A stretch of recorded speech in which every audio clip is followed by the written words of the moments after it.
Om Jnana-timirandhasya Jnana-Shalakaya Chakshurummilitam Yena Tasmai Shri Gurave Namaha Shri Chaitanya Manobhishtam Sthapitam Yena Bhutale Swayam Rupa Kadamahyam Tadati Svapadantakam Vandeham Shri Guru Shri Yutapadakamalam Shri Gurun Vaishnavanscha Shri Rupam Sagrajatam Sahagana Raghunathanvitam Tam Sachivam Sadvaitam Savadutam Parijana Krishna Chaitanya Devam Shri Radha Krishna Stan Sahagana Lalita Shri Vishakamitam Shram Namo Vishnu Padaya Krishna Prishtaya Bhutale Srimate Bhakti Vedanta Swamiti Namine Namaste Saraswate Deve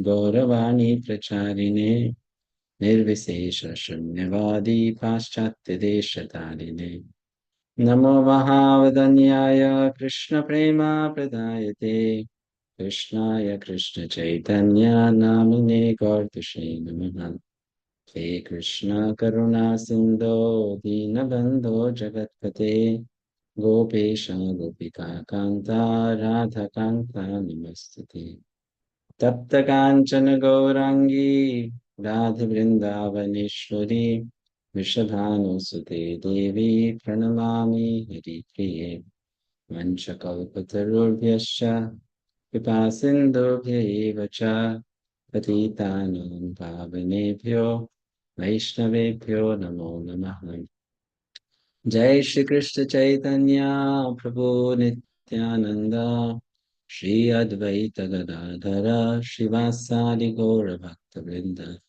Hare Krishna Krishna Krishna Hare Hare Hare Rama Rama Rama Hare Hare Hare Krishna. Welcome everyone. It's a beautiful day to start this course. It's Ekadashi today. Ekadashi is said to be very auspicious, and one should hear about or read about or remember pure Vaishnavas on this day. So it's so befitting that we are today beginning to read about the life of Srila Prabhupada. In the Bhakti Shastri course, we study Bhakti Rasamrit Sindhu, we study Bhagavad Gita as it is, and we come to learn theory of devotional service, the concepts of devotional service. We come to know about the symptoms and characteristics of advanced yogis and devotees of Krishna. But in the life of Srila Prabhupada, we see all that in action. So if Gita or Bhakti Rasamrit Sindhu or Nectar of Instruction are books of concepts about bhakti, then Srila Prabhupada, his life, his example, embodies the practical demonstration of those concepts. From the life of Srila Prabhupada, we can learn innumerable lessons. He was a perfect brahmachari. He was a perfect grihastha. He was a perfect vanaprasthi. He was a perfect sannyasi. So he came to teach devotees of all types at all levels. He was the best of Paramahamsas, a Parivrajacharya, the best of preachers. So anyone can learn from his life. Everyone can learn from his life. Krishna orchestrated his life in such a way that his life is full of instructions. So when we read through this book, which is an abridged version of the official biography of Prabhupada, known as Srila Prabhupada Lilamrita, we'll see how Srila Prabhupada demonstrated pure devotional service at all times, right? And also we'll come to know the struggles he went through to start this worldwide movement known as iskcon. This course is not where we are going to, use slides or presentations or some flow chart to show you some diagrams and illustrations. Here we are just going to read through the book, and wherever and whenever I feel like commenting on something, I'll comment. Or if you have a question, you can ask. But let's just together relish the life of Srila Prabhupada, right? From the day he appeared on this planet to the day he disappeared from this planet.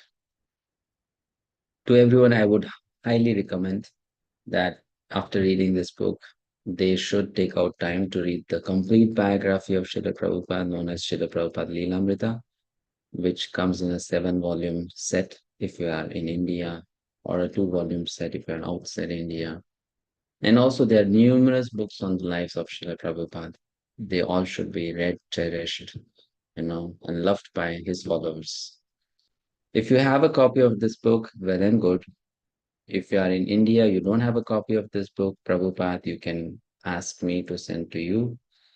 And if you are outside India, you can contact me. We will try to share you an e-copy. Okay, so let's begin the reading. Prabhupada. The cover of this book is like this. This is an abridged version of Prabhupada Lilamrita. Introduction. Now, just a quick guideline. Based on this book, what we are going to read, there will be quizzes which will be shared with you on regular intervals, MCQ quizzes, which will be on the website portal. So make sure you have your account on the website, you have enrolled into the course, and you attend to the quiz whenever it is shared with you. Introduction. You all are able to see the screen, right? Is the font size okay or it's too small? It's a It's too small small. Prabhuji. Oh, okay, fine. Then we make it bigger. Single page.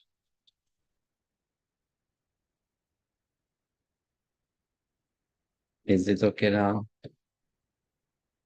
Okay. The worldwide fame of his divine grace, A.C. Bhaktivedanta Swami, later known as Srila Prabhupada, was to come after 1965, after he arrived in America. Before leaving India, he had written 3 books. In the next 12 years, he was to write more than 60. Before he left India, he had initiated 1 disciple. In the next 12 years, he would initiate more than 4,000. Before he left India, hardly anyone had believed that he could fulfill his vision of a worldwide society of Krishna devotees. But in the next decade, he would form and maintain the International Society for Krishna Consciousness and open more than 100 centers. Before sailing for America, he had never been outside India, but in the next 12 years, he would travel many times around the world, propagating the Krishna consciousness movement. Although his life's contribution may appear to have come in a late burst of revolutionary spiritual achievements, the first 69 years of his life were a preparation for those achievements. And although to Americans Prabhupada and his teachings were an unknown sudden appearance, he looked like the genie that popped out of Aladdin's lamp. He was the stalwart representative of a centuries old cultural tradition. See, Satsvarupa Maharaj is the author of this book. He's a disciple of Prabhupada. He is mentioning something very similar to what Prabhupada also mentioned in other places. Like he would say, though we are bringing this movement to you, don't think it's a new movement. It's a very old movement, which has its roots in the history of Vedic culture. So Satsvarupa Maharaj is telling the same thing that though Prabhupada appeared in America in 60s and he brought some message, don't think that this message is something new. It's dated long time back. So now Prabhupada's background, when he was born. Next, someone would like to read.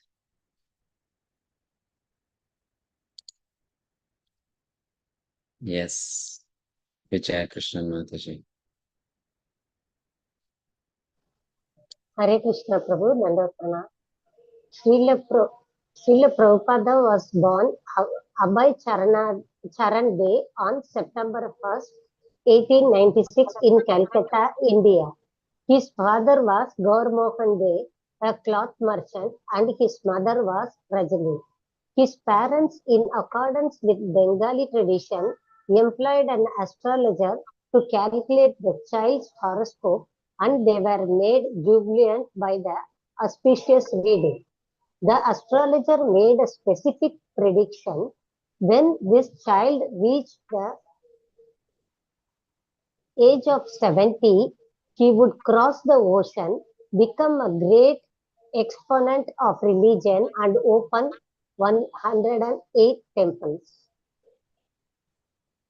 Continue. Abhay's home at 151 Harrison Road was in the Indian section of North Calcutta. Abhay's father, Gaur Mohan Dey, belonged to the aristocratic Su- Suvarna Vanik merchant community. He was related to the wealthy Molik family, which for hundreds of years had traded in gold and salt with the British. Originally, the Maliks had been members of the Dey family, a Gotra lineage that tracks back to the ancient sage Gautama.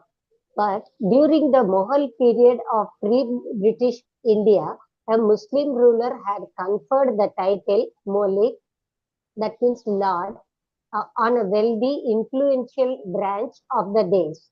Then, several generations later, a daughter of the Deys had married into the Malik family, and the two families had remained close ever since. Thank you, Mataji. So here you can see something very interesting. Um, Prabhupada was born in the family of Gaur Mohan Dey as his son. And in those days, his father used to live where? He used to live in the Indian section of North Calcutta. During British rule, the Britishers would divide the city into two parts. A part where the Britishers would live and a part where the Indians would live. You know, they would not live together. They would not live together. So Indians lived in this section and the Britishers lived somewhere else. You see that today also in India, you'll find some sections there are Hindus live, then some sections where Muslims live, right? It happens, isn't it? Correct. So it's same. It was same in those days. The Muslims they award this title called Malik, and in general this is pronounced as Malik. Mm. Okay, Malik means Lord, Master. Uh, that's why you see even when Sanatan Goswami was earlier working as a minister in the court of whom? Nawab Hussain Shah, right? He was known as Sakar Malik. So Sakar became later on as Sarkar. Sarkar means government, and Malik means Malik. So a master in the government.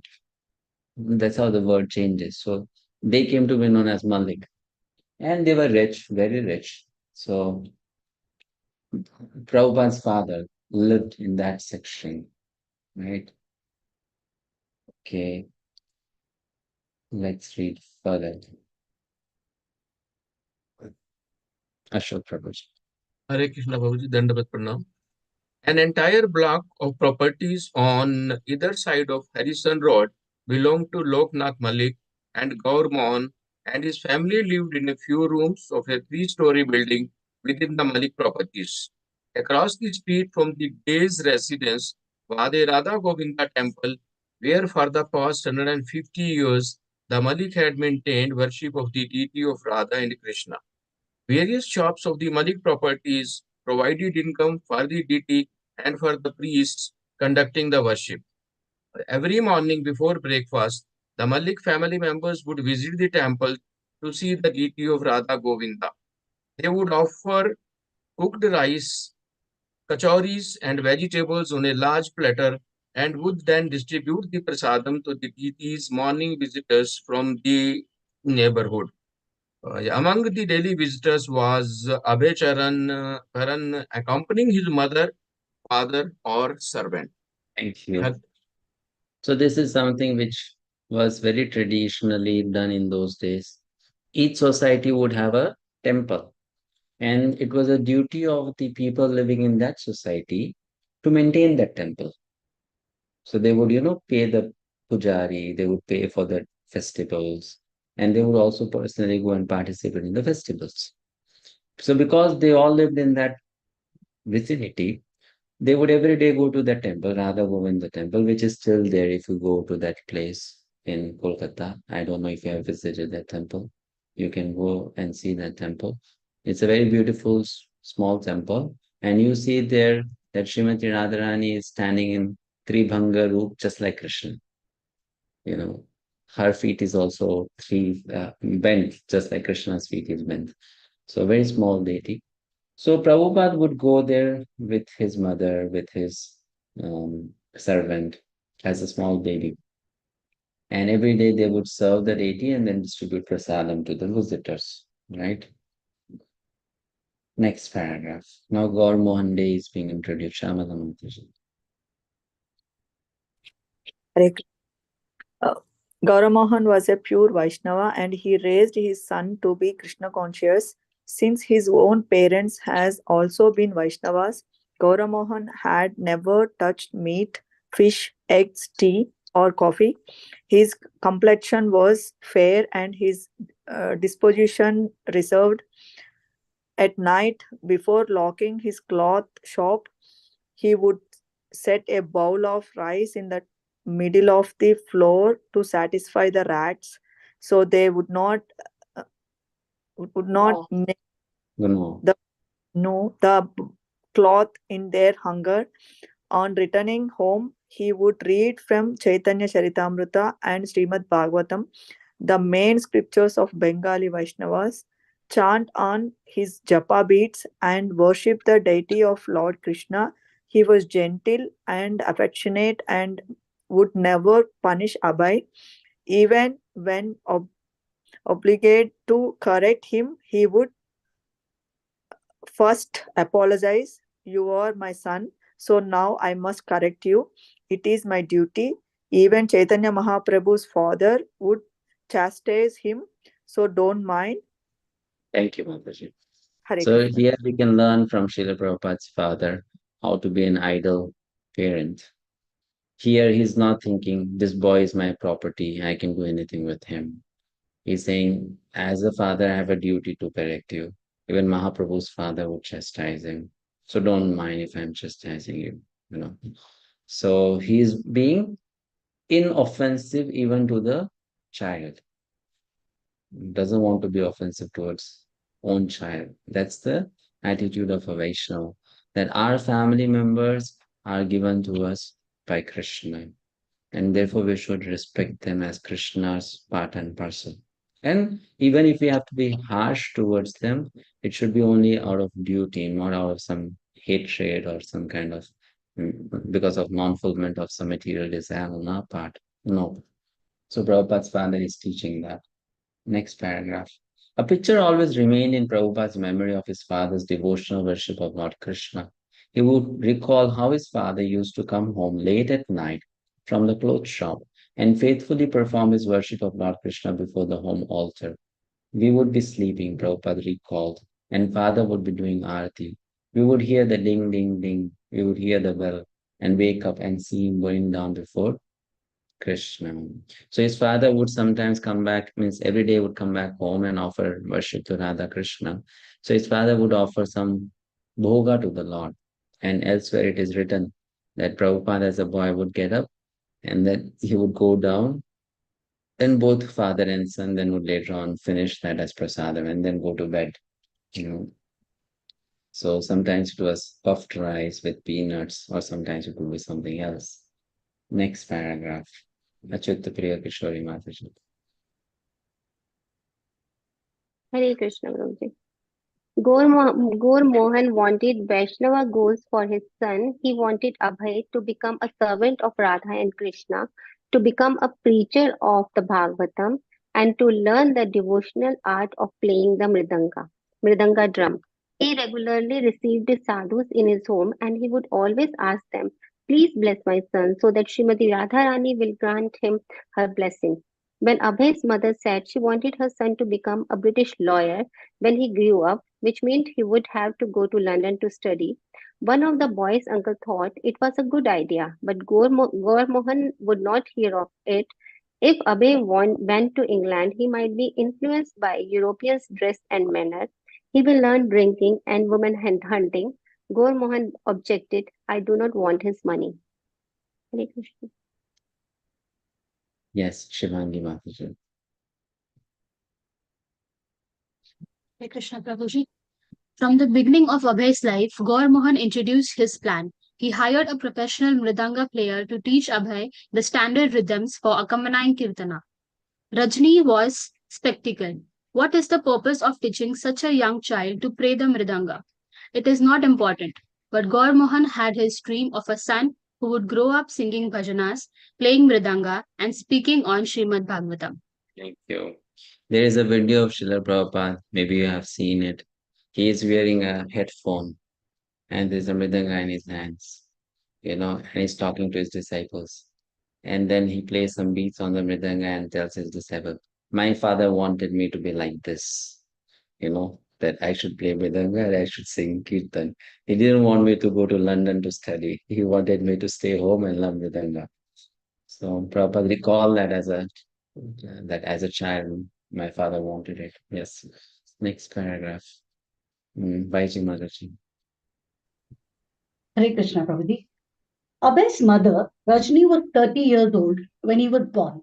Like her husband, she came from a long established Gaudiya Vaishnava family. She was darker skinned than her husband, and whereas his disposition was cool, hers tended to be fiery. Abhay saw his mother and father living together peacefully. No deep material conflict or complicated dissatisfaction ever threatened home. Rajni was chaste and religious minded, a model housewife in the traditional Vedic sense, dedicated to caring for her husband and children. Abhay observed his mother's simple and touching attempts to ensure, by prayers and vows, that he continued to live. Hare Krishna. Yes, Lalita Prashtaku. Hare Krishna Tanana Pranam Prabhuji. Like Gaura Mohan, Rajani treated Abhay as a paid child, but whereas her husband expressed his love through leniency and plans for his son's spiritual success, she expressed hers through attempts to safeguard Abhay from all danger, disease, and death. At Abhay's birth, she vowed to eat with her left hand until the day her son would notice and ask her why she was eating with the wrong hand. When one day little Abhay asked, she immediately stopped.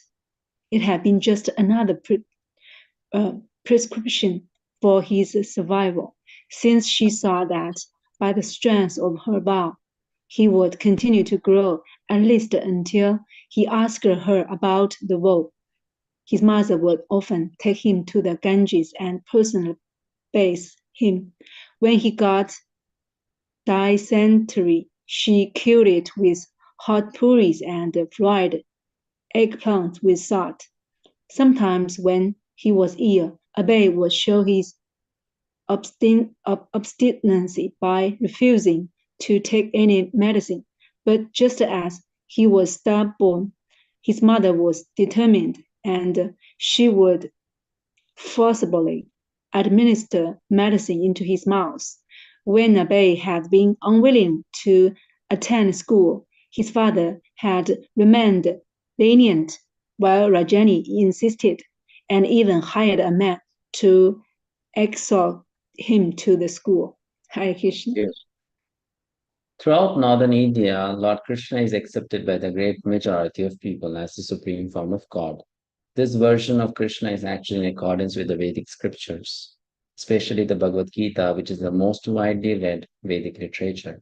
Naturally, therefore, Abhay imbibed Krishna consciousness from his very birth.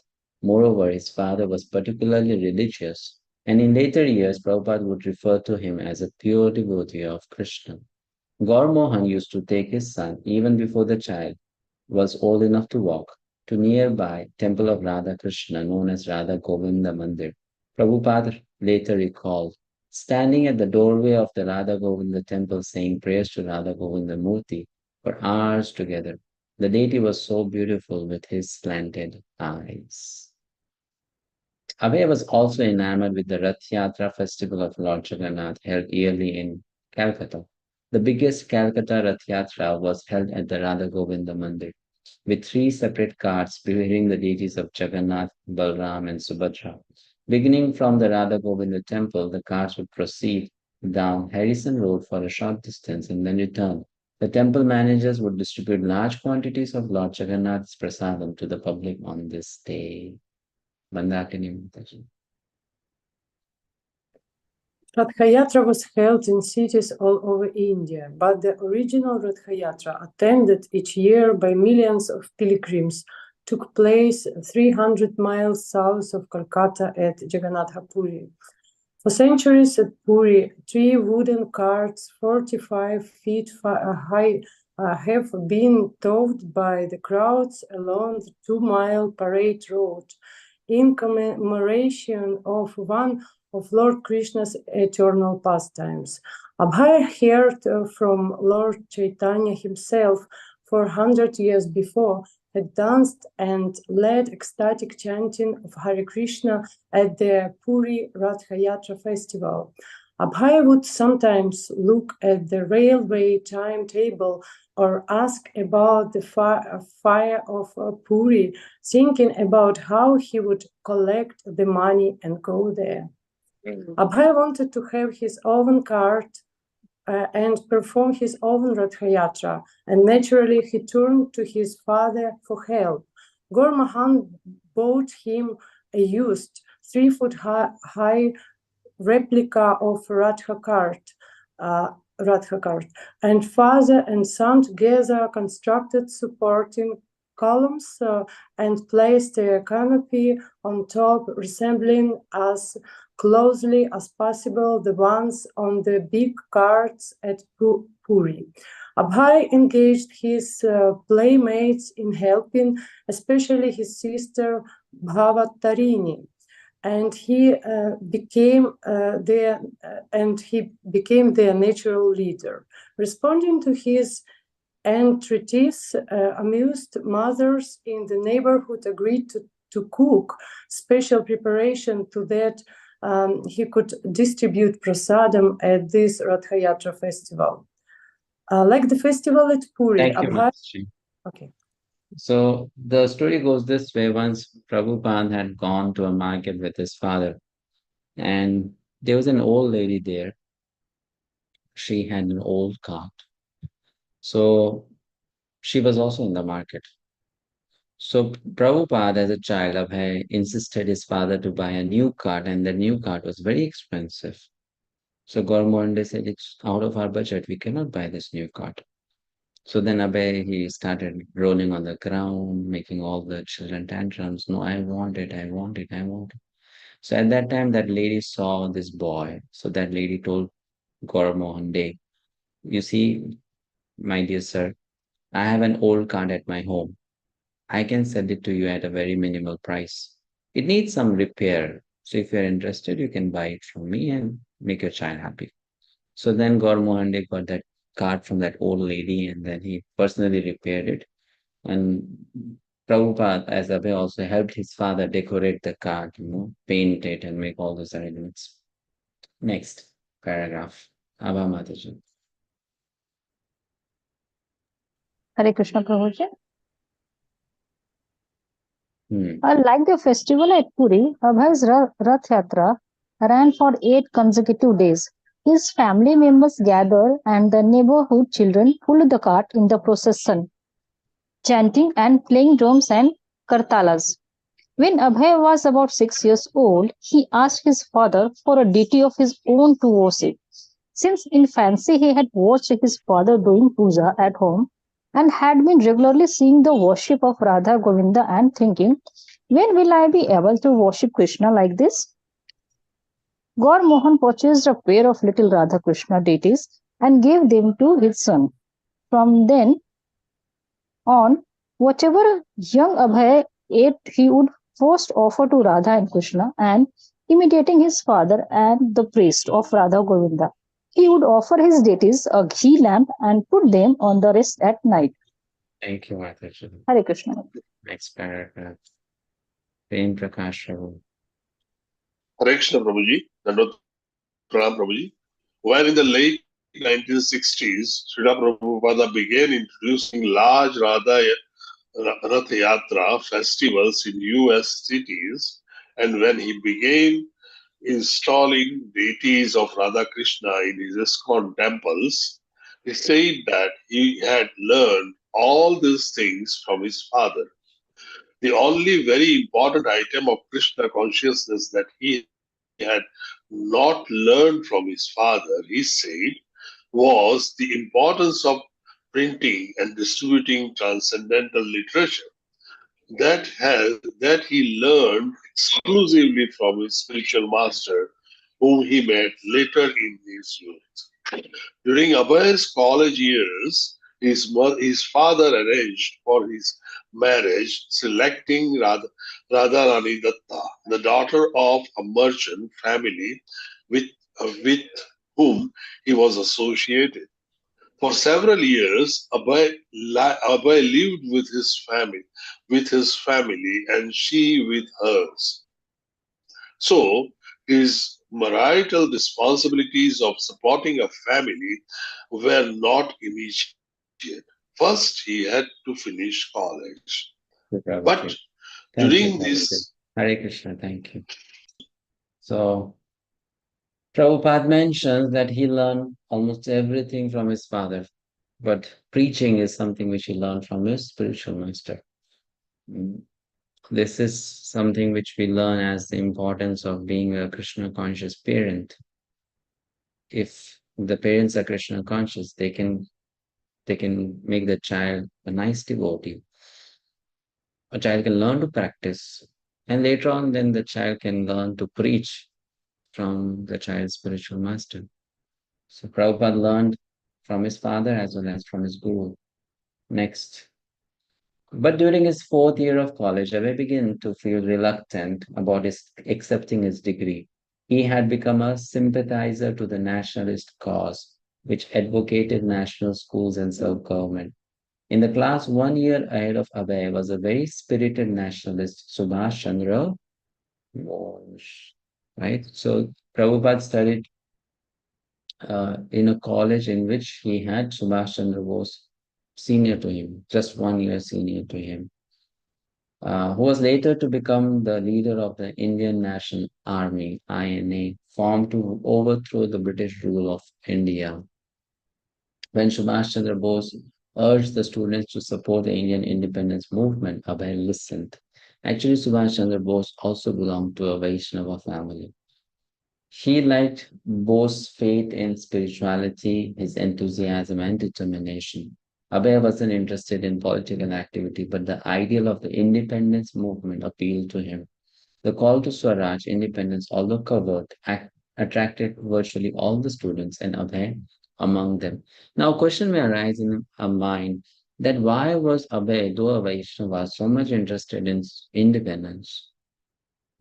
Like Bose, uh, because Abhay was also in Vaishnava tradition from childhood, Abhay thought that only when we get independence will we be able to practice our Vaishnava culture more nicely and openly. So he didn't want independence for the sake of, oh, India becoming a more economically developed country or something like that. But it was because to protect the Vaishnava tradition of India. That's why India should have independence. That's where he actually, tried to question his Guru Maharaj that if India does not become independent, then who will listen to your message of Krishna consciousness? So that was something lingering in his mind. Next paragraph, Megha Mataji. Hare Krishna Prabhuji. Abhay was especially interested in Mohandas Karamchand Gandhi. Gandhi always carried a Bhagavad Gita and spoke of being guided by the Gita above all other books. He was pure in his personal habits, abstaining from intoxication, meat eating, and illicit sex. He lived simply like a sadhu, yet he seemed to have more integrity than the begging sadhu. Abhay had seen so many times. Abhay read uh, Gandhi's speeches and followed his activities. Maybe Gandhi, he thought, would carry spirituality into the field of action. May I continue, Prabhuji? Yes. Gandhi called on Indian students to forsake their studies. The foreign-run schools, he said, instilled a slave mentality. They made one no more than a puppet in the hand of the British. Still, a college degree was the basis of a life's career. Abe weighed the choices of carefully, and in 1920, after completing his fourth year of college and passing his examination, refused to accept his diploma. In this way, he registered his protest and signaled his response to Gandhi's call. Thank you, Sanjay Prabhu.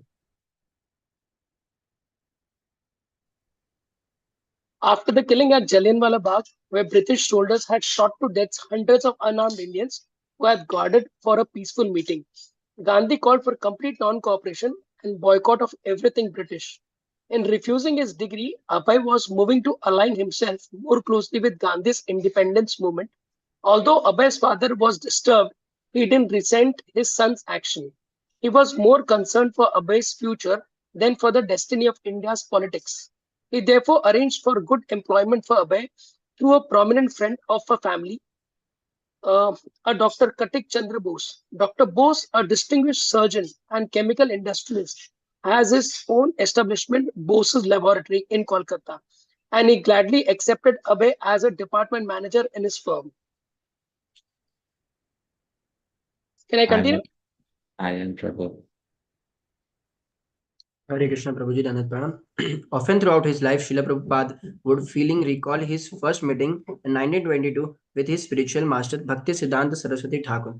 At first, Abhay didn't want to meet him, having been unimpressed by the so-called sadhus who used to visit his father's house. But a friend of Abhay's had insisted escorting him to the quarters of the Gaudiya Mutt, where they were brought onto the roof and into the presence of Bhakti Siddhanta Saraswati. Should I continue? Yeah. No sooner did Abhay and his friend respectfully bow before the saintly person and prepare to sit than he said to them, "You are educated young men. Why don't you preach Lord Chaitanya's message throughout the whole world?" Abhay was very surprised that the sadhu had immediately asked them to become preachers on his behalf. Impressed by Bhakti Siddhanta Saraswati, he wanted to test him with intelligent queries. Abhay was dressed in Thank you. Abhay was dressed in white khadi cloth, which at that time in India proclaimed one to be a supporter of Gandhi's cause for political emancipation. In the spirit of Indian nationalism, therefore, Abhay inquired, who will hear your Chaitanya's message? We are a dependent country. First, India must become independent. How can we spread India's culture if we are under British rule? So Prabhupada was challenging Bhaktisiddhanta. Abhay was challenging Bhaktisiddhanta that first we should get independence. India must become independent. So there was this spirit of a fighter in Abhay. But Abhay did not know that Bhaktisiddhanta was also a fighter who would want to make the conditioned souls become independent of Maya's kingdom. Right? Abhay wanted India to become free of British kingdom. Bhaktisiddhanta wanted conditioned souls to become free of Maya's kingdom. So both were freedom fighters. One fighting for the country, other one fighting for Krishna. And this is something very important for us to note, that Srila Prabhupada, he was always in the mood of serving people.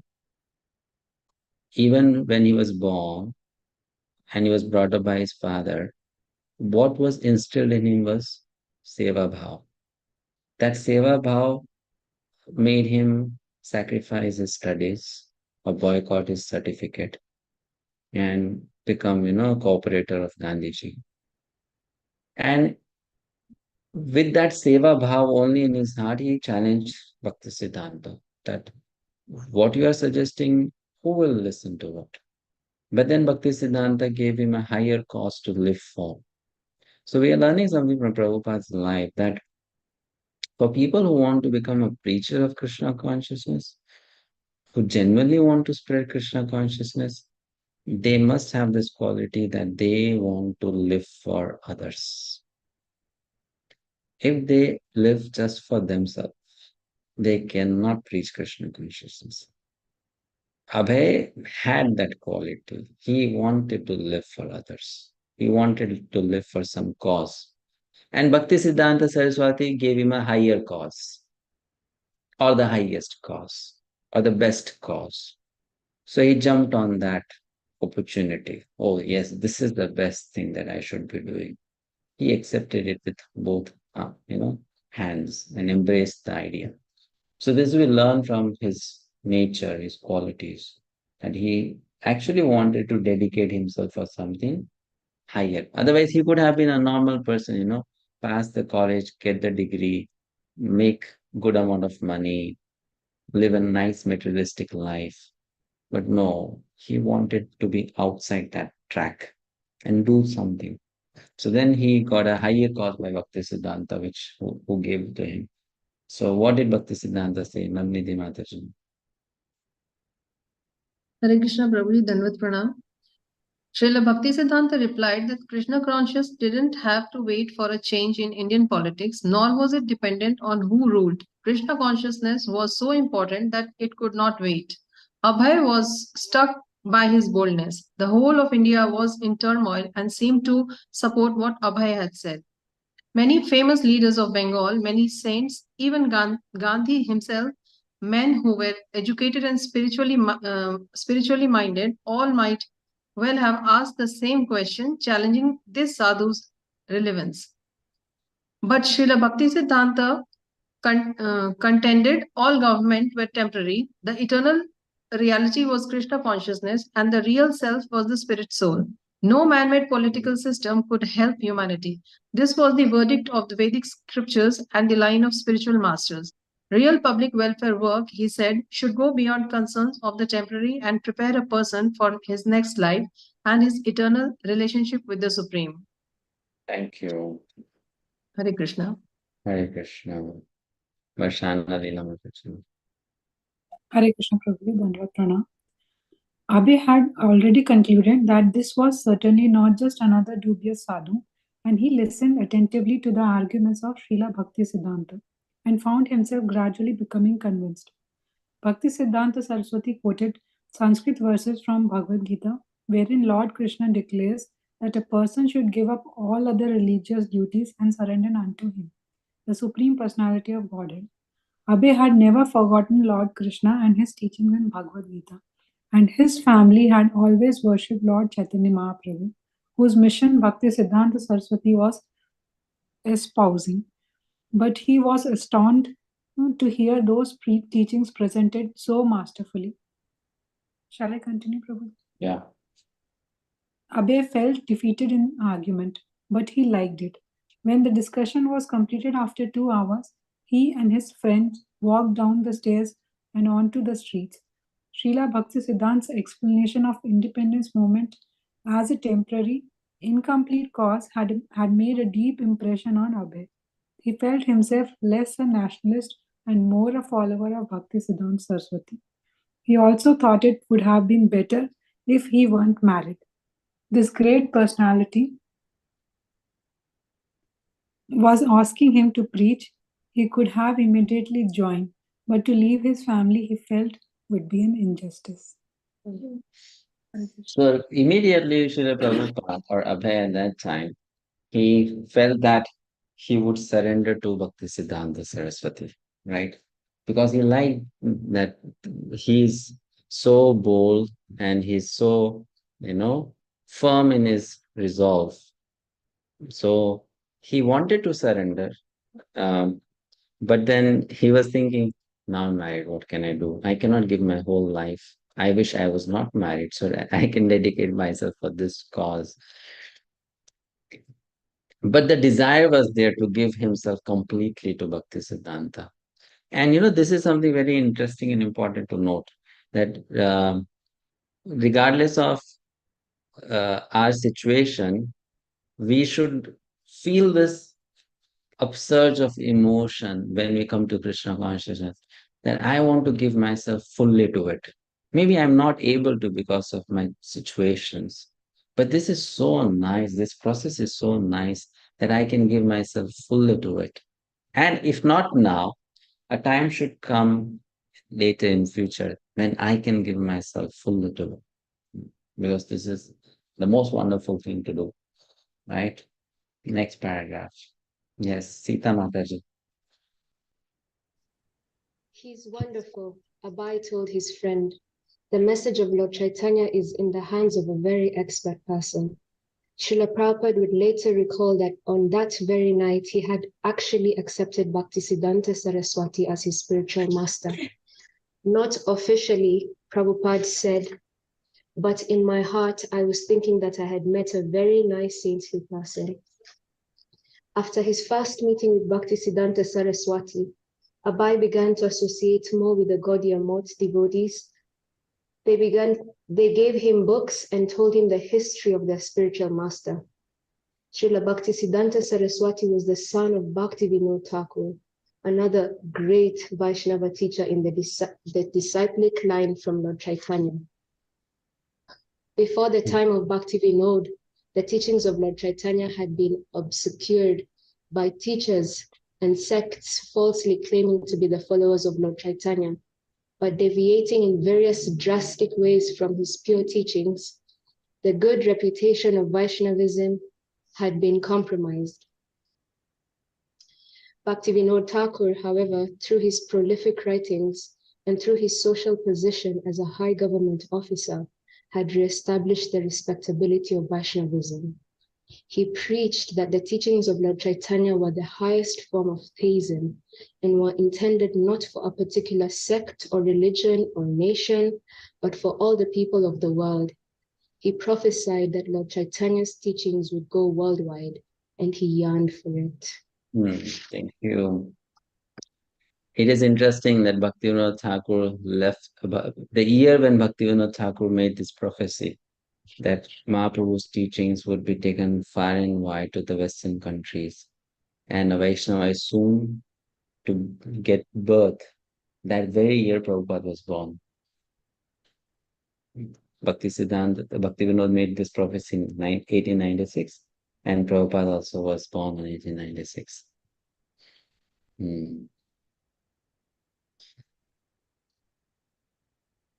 Next paragraph.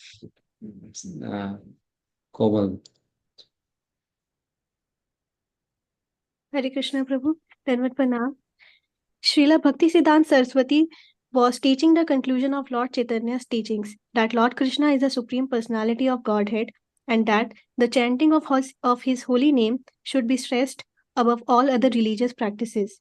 In former ages, other methods of attaining to God has been available, but in the present age of Kali, only the chanting of Hare Krishna would be effective. On the authority of scriptures such as Brahad Naradya Puran and the Upanishads, Bhakti Vinoda Thakur and Bhakti Siddhanta Saraswati had specifically stressed the importance of the Mahamantra Hare Krishna, Krishna Krishna, Hare, Hare Rama, Rama, Hare Hare. Shall I continue? Yes. Abhi knew these scriptures references, he knew the chanting, and he knew the conclusions of Gita. But now, as he eagerly read the writings of the great acharyas, he had fresh realization of the scope of the Lord Chaitanya's mission. Now he was discovering the depths of his own Vaishnava heritage and his efficacy to bring about the highest welfare for people in an age destined to be full of troubles. Next paragraph. Rishabh Prabhu. For business purposes, Abhay and his wife and family moved to Allahabad, and it was there in 1932 that he received initiation and became a disciple of Bhakti Siddhanta Saraswati. The story of the next 30 years of his life in India is the story of a single growing desire to preach Krishna consciousness worldwide, as his spiritual master had ordered him. Abhay's family responsibilities and his preaching, however, seems to conflict. His wife was religious at home but didn't like the idea of working to spread Krishna consciousness. Even when Abhay attempted to hold gatherings in their home and speak from Bhagavad Gita, she preferred to stay upstairs drinking tea. Still, despite her obstinacy, Abhay remained patient and tried to include her. As a pharmaceutical salesman, Abhay did a lot of traveling by rail, especially in northern India. He thought that if he could become wealthy, he could then use his money for propagating the mission of Bhakti Siddhanta Saraswati. And this thought encouraged him in his business. Thank you. Abhay was unable to travel with his spiritual master or to see him often, but whenever possible, he tried to time a business trip to Calcutta when his spiritual master was also there. Thus, over the next 4 years, he managed to see his spiritual master about a dozen times. Although Srila Bhaktisiddhanta Saraswati was so strong in argument against other philosophy that even his own disciples were cautious about approaching him if he was sitting alone, and although Abhay's contact with him was quite limited, still Srila Bhaktisiddhanta would always treat him kindly. Prabhupada would later recall, sometimes my god brothers would criticize because I would talk a little freely with him, and they would quote this English saying, fools rush in where angels fear to tread. But I would think, fool? Well, maybe, but that is the way I am. My Guru Maharaj was always very, very affectionate towards me. So this is something very interesting. Why I say it's interesting because right from here we are able to know or understand that Srila Prabhupada was quite close to Bhaktisiddhanta. Though he was a Grihastha and he was new to the family, but eternally speaking, they knew each other because they always eternally related to each other. So Prabhupada is acting to be a disciple of Bhaktisiddhanta, but they are all both eternal residents of Golok Dham and they know each other from there. So for them, it's like, oh, I know you. And for him, oh, I know you too. But for other disciples of Bhaktisiddhanta, they were like, why is he so close? Or why is he getting so close to him? They did not know that he's already very close, right? He's close. That's why Bhaktisiddhanta could identify him at the first sight.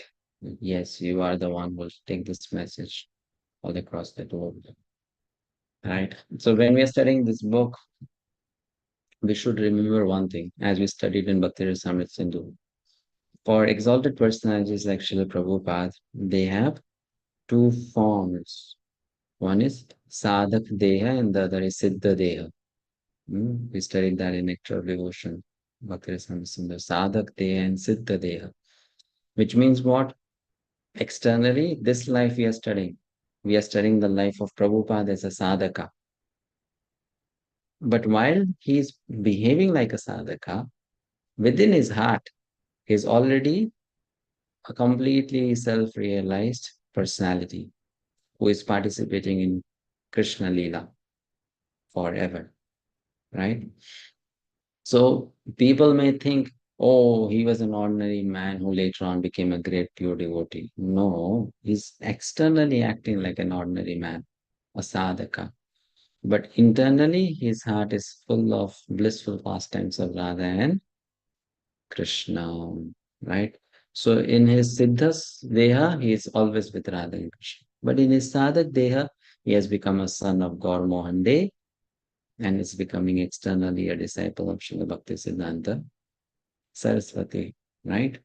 Isn't it? But in a Siddha there. So when Bhaktisiddhanta Saraswati first met Prabhupada, would he not see the Siddha there? Of course he would see. Oh, he's from Krishna Loka, right? He's coming here to take this message further ahead. So you would see that, but others will not see that. Okay, so we'll stop here. Continue in the next class. Any questions or comments?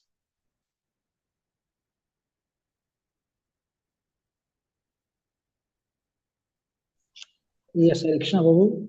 Yes, Prabhupada.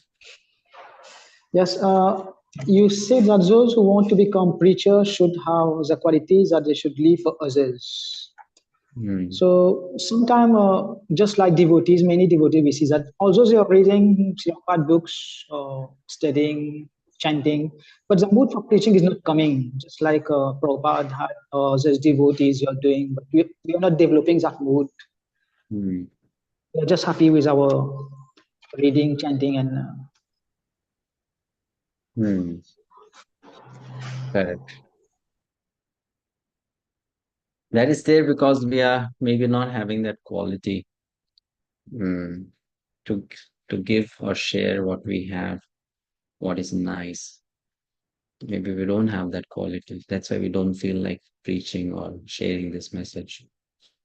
Or we are not confident so much about the process. Or we are introvert in nature. So we are shy. Or we fear failure. What if I give this message to people and people don't accept it? Then what? So there can be so many reasons which can act as obstacles, blocking us from taking this message further ahead, isn't it? So we have to overcome those obstacles.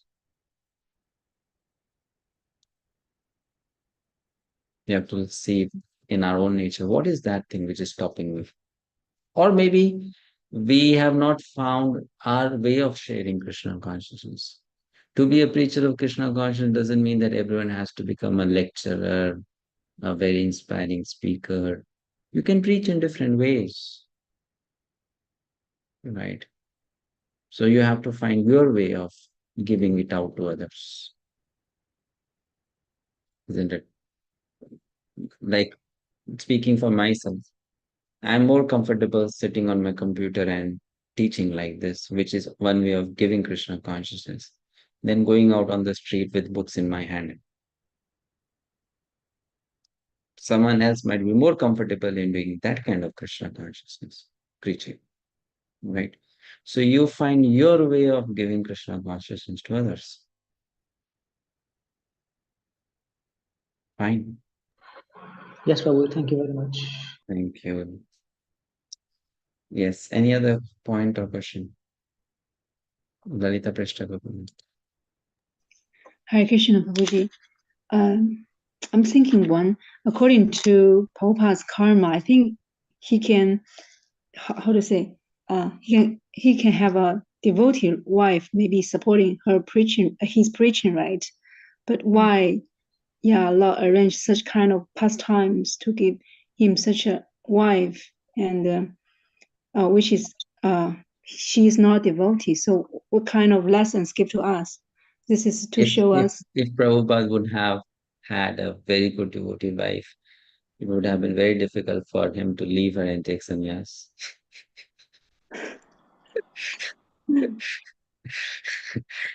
Right. That's what his father told him, actually. If you read the detailed version of Lilamrita, Prabhupada wanted to marry again.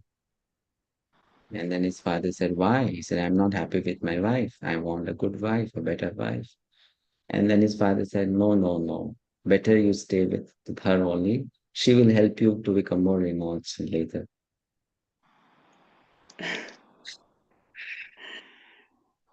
So Okay. maybe that's why Krishna did not want. Amazing arrangement. Thank you so much, Prabhuji. Yeah. Mega Mataji. Hare Krishna, Prabhuji, Dandavat Pranam. Prabhuji, as you explained this chapter, like how Prabhupada has taken the Krishna consciousness with the full of spirit, but generally, as I am practicing, like when we are in like a fourth kind of person who takes Krishna consciousness, there is mentioned in Bhagavad Gita, like when we are in distress or are in search of wealth or knowledge. ये तो प्रभु जी, how can we can be just above all these things and practicing yeah, Krishna consciousness, like of course like when we are in distress, then we practice Krishna consciousness, but how can we practice Krishna consciousness even having no such things in our life and go beyond this? That question you asked in Bhakti Shastri class. We'll study that in Bhagavad Gita. Okay. We'll address these topics in Bhagavad Gita. All right. So, all right. Fine. So we stop here. See you next Tuesday. Hare Krishna. Srila Prabhupada ki jai. Hare Krishna. Hare Krishna, Prabhu. Pranam, Prabhuji.